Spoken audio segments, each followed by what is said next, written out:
আমি আজকে ভাষায় প্রকাশ করতে পারবো না। আজকে আমি খুবই আনন্দিত, গর্বিত।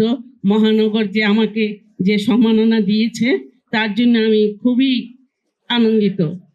৮০ দশক থেকে আমি কাজ করে আসছি। তার কাজটা আপনি জীবনে দেখতে পাচ্ছেন। আমি অধিকার সমমর্যাদায় জন্য আন্দোলন করে যাচ্ছি। এবং মহিলা ঐক্য পরিষদ যখন গঠিত হয় ৮৮ সালে, তখন আমি মহিলা সম্পাদিকা ছিলাম। তারপর আমি মহিলা ঐক্য পরিষদে গঠন করি এবং আজ থেকে মহিলা ঐক্য পরিষদ অনেক দূরে গিয়ে এসছে। প্রত্যেকটি জেলাতেই কমিটি রয়েছে। মেয়েরা আজকে মা বোনদের আমি একটা অনুরোধ করছি, আপনারা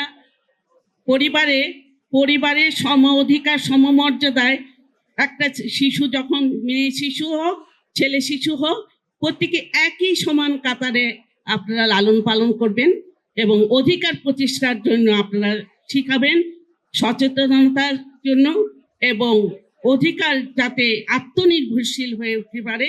মেয়েরা ছেলেরা তো পারে, মেয়েদেরও আপনারা যাবেন। কারণ আজকাল মেয়েরা অনেক উন্নতি করেছে, সব দিকেই ছড়িয়ে ছিটিয়ে আছে। সেই সচিব থেকে নিয়ে বিমান বাহিনী থেকে নিয়ে পুলিশ বাহিনী, বিমান চালনা, সব কৃষি ক্ষেত্রে, শ্রমজীবী ক্ষেত্রে সবের দিকে মেয়েরা উন্নতির পথে এগিয়ে যাচ্ছে। কিন্তু আমরা পরিবারের এখনো অধিকার প্রতিষ্ঠা লাভ করতে পারি নাই। আমরা সম অধিকার সমমর্যাদার কথা বলছি, কিন্তু আমরা পরিবারে এখনো অধিকার প্রতিষ্ঠা লাভ করতে পারি নাই। ভবিষ্যতে আশা করি এইটাই আমাদের হয়তো আমরা আশাটা পূরণ করতে পারবো।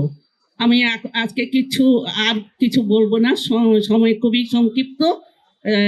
এখন আমি যা মহানগর পরিবার, মহানগর কমিটিকে, সভাপতি, সাধারণ সম্পাদক সহ প্রত্যেক কমিটিকে আমি আন্তরিকভাবে অভিনন্দন জানাচ্ছি।